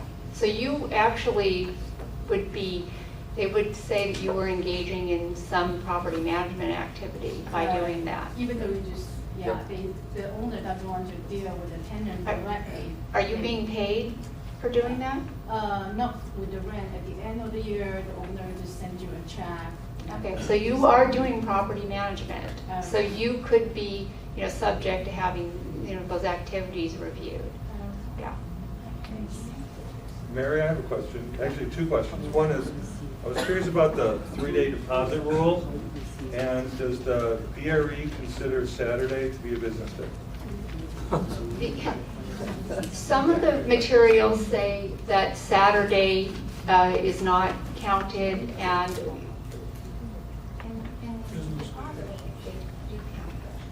Right, for 3 days rule, usually we don't count weekends or the holidays. It's only business day, regular business day, usually from Monday to Fridays. it's something that just came up in a matter that I'm handling that Andy's aware of. A broker is being accused of violating the 3-day deposit rule. But what's happened is the broker was when the broker was audited, and that was before we became involved in, we're trying to get things corrected. When the broker was audited, the BRE auditor relied on the dates that were on the checks as the date that the broker received those checks. And that is not accurate, as it turns out. Sometimes he was getting checks maybe a week after they were written, for example. And so we're having to go back in because the broker actually had additional records that will disprove that allegation. He just didn't realize they were in his software at the time he was audited. So we're going to be able to pull that report out and show that that's actually not a violation that he engaged in. Yeah, Mary? Sorry. Really quick. So how would you prove that? Once again, going back to that log? Well, yes, because he has a log in his software. He didn't realize he could extract that information. Yeah. And on top of that, let's say you log in the check date, and it's inaccurate because you don't receive on the check date. You receive probably, let's say, 3 days later. So not only you violate the 3-day deposit rules, but you also violate the trust accounting records maintenance. So that would be a couple violations. If I could just make a couple comments about property management in general, apropos Andy's comments. E&O carriers are saying that the fastest area of broker liability across the United States is property management. And a lot of it has to do with REO listings where agents were doing property management for the listing company. A lot of agents in this last market, when it's a little slower, were engaging in property management activities to enhance their income, but they didn't know what they were doing. And it's a standard of care in part of our business. It's got its own standard of care, its own practices. And my theory is there's two kinds of property managers: people who really know what they're doing, professional property managers, and defendants. And if you're renting property and you are planting the tenant in the unit, that's rentals up to the point that you put them into the unit. If you touch those checks, obviously that's trust funds. But if you're going beyond that and helping the landlord after that with the management, collecting rents, and whatever, you're now engaging in property management. I would add one other thing, and that is, it is wise, I think, we're talking about pre-audits here. If you are a broker, I would recommend that you might want to engage Andy to come into your office and do just an audit of your office to make sure you're compliant. contact Mary, she can get you in touch with Andy, and just come in and do a pre-audit of your company. Because as Mary said, the BRE is out there just unannounced, coming in and doing, they don't call it an audit, it's called an audit? Broker office survey, but basically, you better, yeah. It's not an audit, it's a broker office survey. But if they find a bunch of stuff that's wrong, guess what? You were sitting there and company walked in and your house was a mess. So you want to have know that you're doing everything right. Paying for a pre-audit is a great idea, and particularly if you're doing property management. I'm reminded of the immortal words of Ronald Reagan, the 8 most frightening words in the English language. I'm from the government, I'm here to help. And that is what people think often when they're contacted, and the BRE says, well, we want to come out and audit your office. They actually think that this is going to be like some free help that they're going to get. That the auditor will come out, and if there's anything that's not being done the right way, the auditor is going to help them correct that. And they'll benefit. They won't have to have spent money with an accountant or other professional. They'll get this free help from the BRE.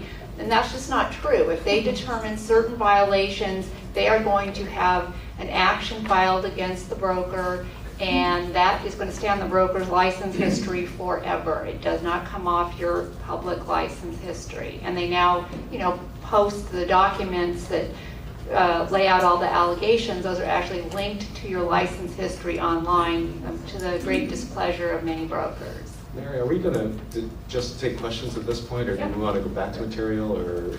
Well, I think we can take questions and spend a few minutes doing that. And let me just mention one other thing. I for some reason left it in my car. I was having such a good time talking to Bill on the way over. I left an extra bag in the car. I have a kind of a checklist for you that you are welcome to take. I've got quite a few copies that hits the highlights of what you should be concerned about in terms of being audit compliant, BRE audit compliant. It's something that Andy assisted me in putting together, and I'm happy to pass those out today. So when we do finish, I'll run down to my car and bring those up, and make sure to stop by and get one. Just one follow-up question, back to the locking. If you are not pay the management fee, then you don't have to lock in. You just doing the owner a favor. But the code says, in expectation for compensation, and so, I suppose an argument could be made that you're doing these things for your client because later on you're hoping to represent them if they sell that property and get a commission or something. It's a real trap that you have to be very careful about. Okay, well that actually brings up exactly what I was going to say is, when Andy asked how many of you are property managers, and several hands went up, but not a lot. I think you've got to be careful of becoming the accidental property manager. Okay? And Bill kind of alluded to it, because a lot of agents who are only doing sales have said, well, I'm going to start doing listings to lease. Right? So I'm just a lease listing agent. I'm not a property manager. Okay? But then the issue is, what happens if you get that deposit from a prospective tenant? And then maybe everything there is fine. Okay, you log it in, and you say, I'm through. But then the tenant has a problem, and the tenant calls you. And your first response should be, call the owner, but you just want to help, right? I say, I'll see what I could do to take care of that problem. Okay? Or the owner calls, and maybe it's somebody local, and says, I'm going to be out of town when the rent is due. Can you go over and collect it for me? Right? So you had no intention of being a property manager, but you might have become one through your conduct. I'm just saying you got to be conscious about things like that to protect yourself from liability. And I would add on to that, I agree 100% with that. I would add on to that, if you are an owner of a company and you are doing property management, you want to be sure of two things. Number one, you've got E&O insurance coverage for property management. Some E&O policies excluded, you can add it. And the other one is your civil general liability policy. I had one of my clients almost lost his business. He wasn't in the property management business, he thought. He had an agent who was doing property management on the side. This agent had a salesperson license. Property management is licensed activity, so he was actually engaging in license on behalf of the broker, but the broker knew nothing about it. He had his own form. He signed up property management contracts with his investor clients. He was managing a 2-unit building. And during that time, there was a fire in one of the units, and a mother and children were severely burned. The first thing that my broker client found out about it was a $5 million personal injury lawsuit. And guess what? This isn't E&O because it's personal injury, right? Because E&O is professional liability. He had no coverage for property management because he wasn't in the business. He says, Bill, if I lose this case, I can just throw 25 years of experience and my 200 agents, just throw the keys on the table and say, take my business. Because the agent was out there, rogue agent, doing property management. So if your company is saying, don't do property management because we don't do it, don't do it. If you're doing it on the side, tell your broker, because your broker needs to know you're doing property management. It can be hugely expensive to not have it under the umbrella of your broker with their knowledge. And also, if you are a salesperson and you're doing it on the side and not through the brokerage, I mean, you also face the allegation of engaging in unlicensed activity. So it has to be done under the brokerage with the broker's full knowledge. Any other questions?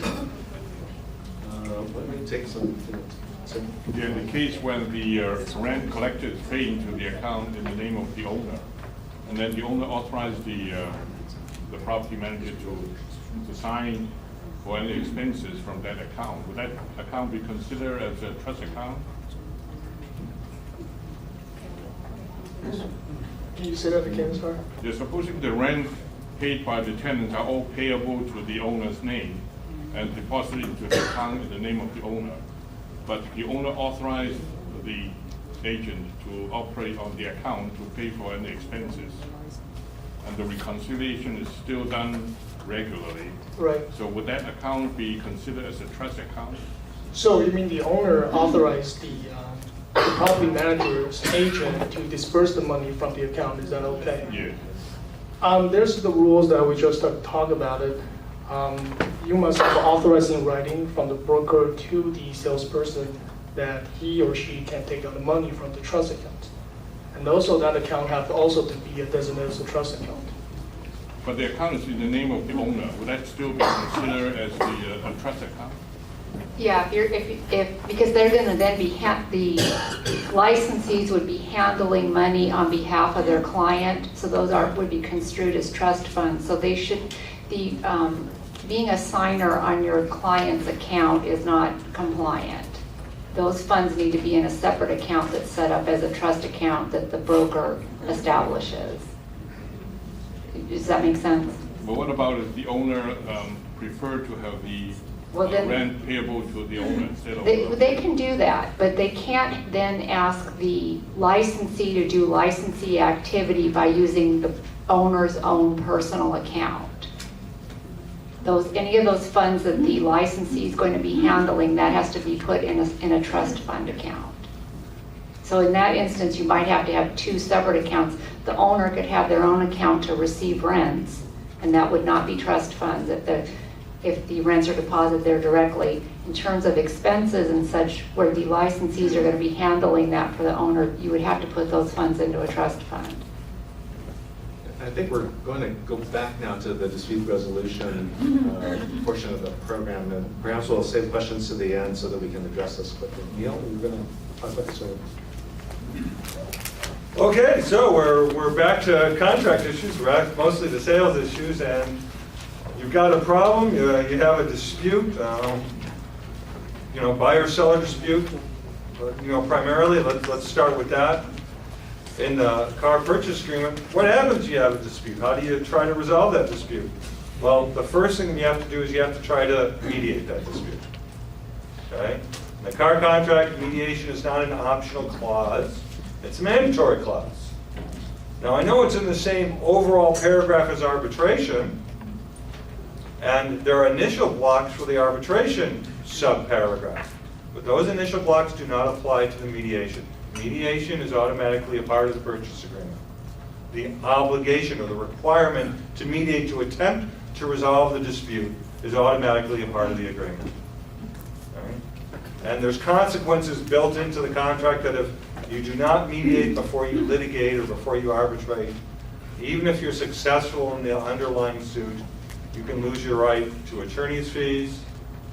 And I could give you, I'm not a litigator, but I could give you examples where the attorney's fees far exceed the actual amount of the underlying dispute. So you can win. There's a good case. CAR was involved in this case. It went to a court of appeals. The buyer won $13,500. So then the buyer said, I won. I'm entitled to my attorney's fees. The seller said, well, you do not mediate first. And the court said, that's right. The seller does not have to pay the buyer's attorney's fees. So the buyer won $13,500. It cost him $103,000 to win $13,500. So it's obviously crucial as real estate licensees. What's your advice when parties get into a dispute? You point out that mediation paragraph to them, right? And then they will have to decide in their counsel whether they're going to honor it or not. But let's say, but there's some cases where you do not have to mediate first. And the biggest example where you do not have to mediate first is if the case falls within the jurisdiction of a small claims court. So the buyer and seller do not have to mediate first if the case is within the jurisdiction of the small claims court. For natural people, natural persons, what's that jurisdiction? It's $10,000 now, so it can cover a lot of disputes. Okay? But maybe you have a client who's not a natural person. They're a corporate entity, right? They're an LLC. Okay, so if they're not a natural person, what's the jurisdiction? I think it's $5,000, right? $5,000. It's $5,000. So depending on who your client is, who wants to initiate that claim in small claims court, okay, they don't have to mediate first. $5,000 for basically entities, but up to $10,000 for individual natural persons, for individual claimants. There's a lot of ways to resolve disputes without going that far. One of the ways to resolve disputes, maybe it's a dispute that you have with a client. CAR has an ombudsman program. Okay? We're a trained ombudsman. It's free. So maybe you have a problem with the client has a problem with you. They can call CAR for free. We will assign an ombudsperson to contact a realtor. It also is good for realtor-to-realtor disputes. And try to open the line of communication and maybe result in a way to avoid, a suit entirely. Let me quickly tell you how you can contact them. And I know Mary wants to talk about, because DRE has kind of like a pre-litigation, system in place too. But if you want to try the CAR one, 213-739-7227 or ombudsman@car.org. Mary, why don't you talk about the BRE program? Sure, and the BRE has a program, they call it their advocacy program, and it's intended to handle disputes that are brought to their attention that are not going to result in an investigation by their enforcement section. It's not going to result in an audit, but rather at a kind of an initial level, they're trying to iron out disputes so that people avoid a lawsuit. So, for example, in their Los Angeles office, they do have one of their enforcement people is assigned as the advocate. His name is Carlo Banchi, B-A-N-K-I. And you can contact him if there's a dispute that is not going to result in, in some sort of a complaint that someone's violated the real estate law, but maybe, has some other component to it that just requires a third. I don't know if he's a neutral third party. I think he's trying to be a neutral third party, but maybe a third party to get involved and see if you can have a meeting of the minds between the two people that are in dispute. So that is another, service that's available. They don't charge any money for that, and it's, trying to keep people from getting involved in unnecessary lawsuits. So, that's a kind of it's a new program. It's been, out for about 12 months, and they're trying to get more people to utilize it and be aware of it. I want to mention one other thing that CAR, your trade association, is doing for you. What actually we hope to be released in November, but you won't see online, and you won't see it online because I've just been given direction to do it, and that is to create a form to demand mediation, because we get that question all the time. Well, CR told me, the parties need to mediate first, or they should try to mediate first. How do I start that? We said, we'll send a demand for mediation to the other side. And then our hotline attorneys will get the question, well, where is that demand for mediation? We say, make one up.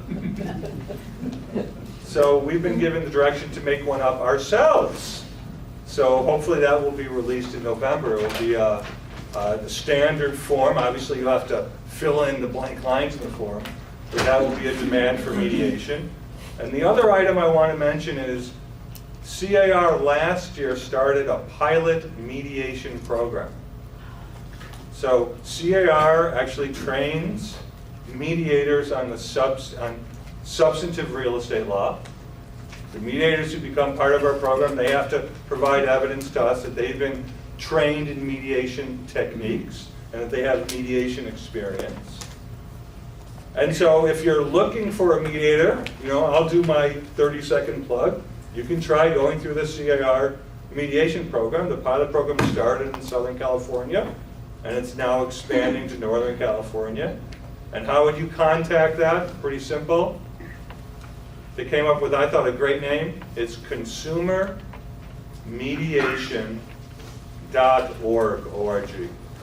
So it's just one source. It's not the only source, but it's one source that you may want to consider if the parties don't know where to find a mediator. And Neil, briefly, do you want to explain the distinction between arbitration and litigation, or not?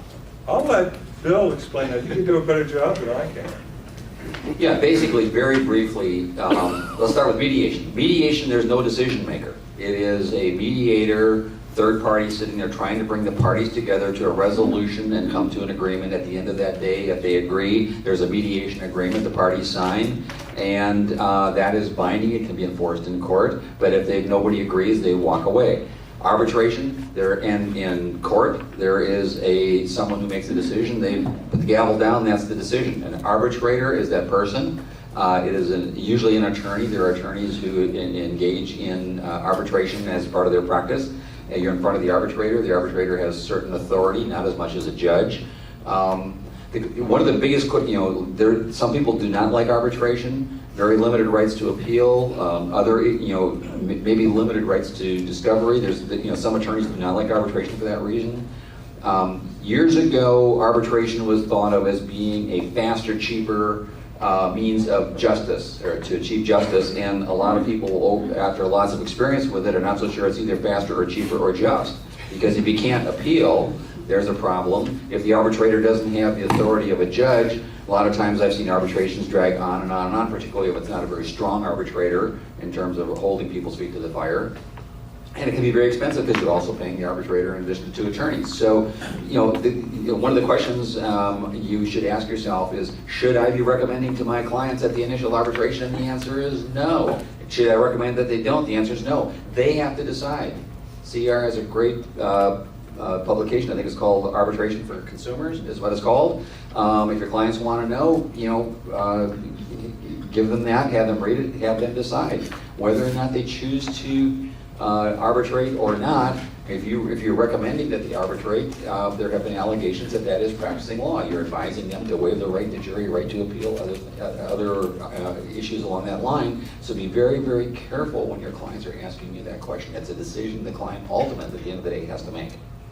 And one other thing I'll just add to the discussion here about ADR, alternative dispute resolution methods. As you know from the panel, mediation is basically a requirement under the CAR form if you have a dispute, because if you fail to take that step, you could lose your right to attorney's fees later on if you end up having to litigate. And mediation's often been preferred for resolving disputes because mediation is to be confidential. That means that what goes on in the mediation is supposed to remain there. The parties sign confidentiality agreements, etc.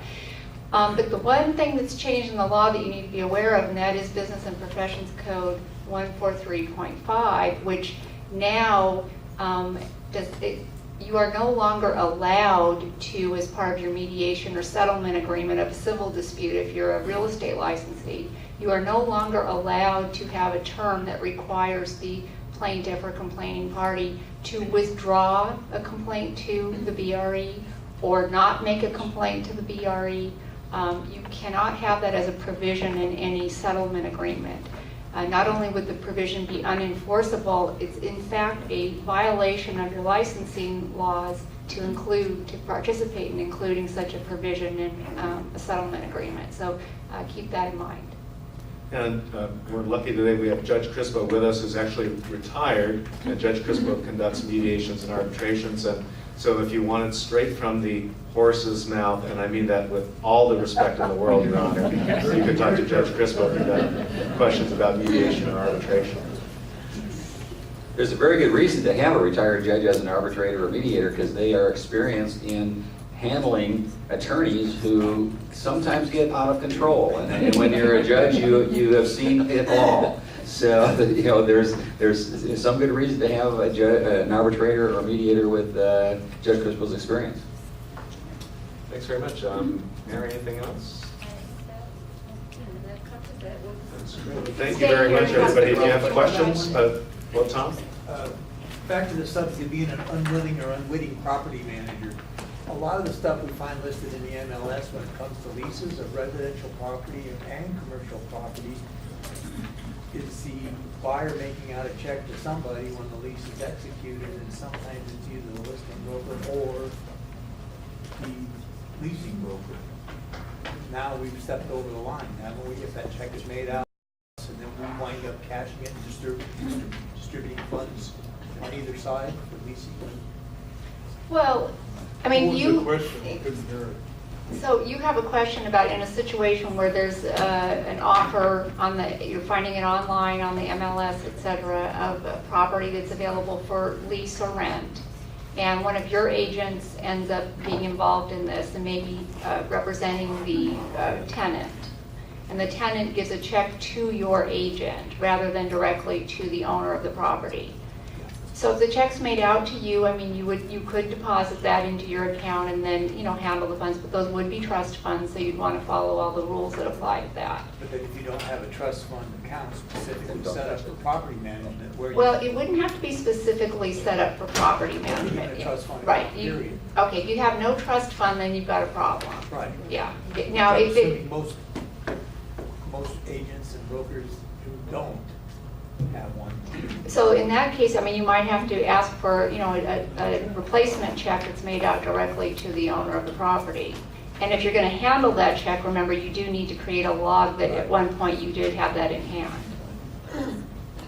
And merely getting a check, like for first month's rent or deposit, that in and of itself does not necessarily make you a property manager.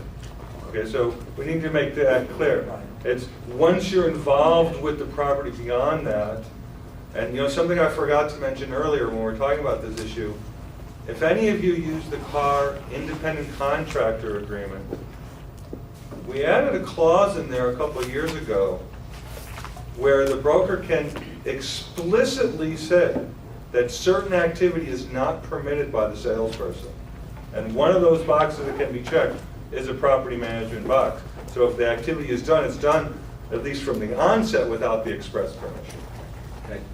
Just a final note hopefully final note, on property management. Because it is such a volatile area right now, it's under scrutiny from the BRE, it is an area of huge and growing liability for brokers. A number of brokers have done just what Neil has said, prohibiting agents from doing property management either at all or set a standard. And one of the standards that a number of my clients, I represent about 20 brokers around the state, and a number of my clients are saying, you may not engage in property management unless you are either a very experienced property manager and you can prove it to the broker that you had previously been a property manager, or you had taken all of the courses. I think it's 5 courses that CER has on property management, and come in with evidence that you could, at least at a minimum, took all of the CER property management courses. Because of this concern, CER instituted property management courses. So as if you're a broker owner or just an agent who's thinking of doing property management, number one, you should be doing it with your broker's knowledge and consent, of course.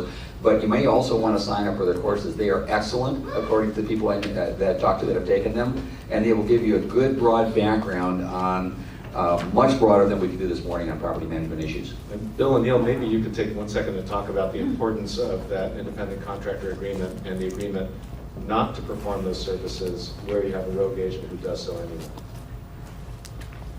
Well, to start with, every real estate salesperson must, under the real estate law, have a written agreement with the employing broker, right? So we've created one that you could use. Maybe you've created one of your own. Maybe your outside counsel has created, or inside counsel has created one of their own. But that's just a requirement from the outset, okay? So the broker-salesperson relationship must be documented in writing. If you don't have that, then you're probably going to be giving Mary a call when you get that survey, a visit, and they find out that there's not. And Mary, do you think that from a disciplinary perspective, that it's if that broker has an agreement with the salesperson not to perform the services, and it turns out that the agent's doing it secretly, that's going to help to bolster the broker's defense? No, it certainly helps if you put in writing what the limits are on the agent's activity. But on the other hand, if you've put that in writing, but in fact, you have reason to have learned that your agent's doing it anyway and you've turned your back on that information, then maybe that agreement's not going to help you so much. So for example, if your agent's been using the brokerage's email service to conduct their property management activity, these sorts of things can disprove that you really were serious about your agents not conducting property management activity. So it's important to have it documented, but also in practice follow what your rules are.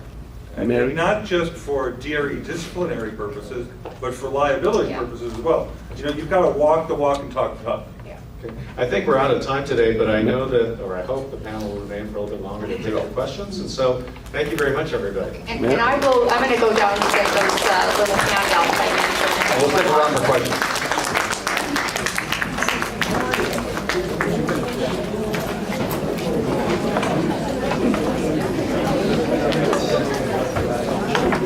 Thank you all for coming, and most of all, thank you to the panelists who have taken their time off to come and speak to us. Sorry. Oh, it's okay.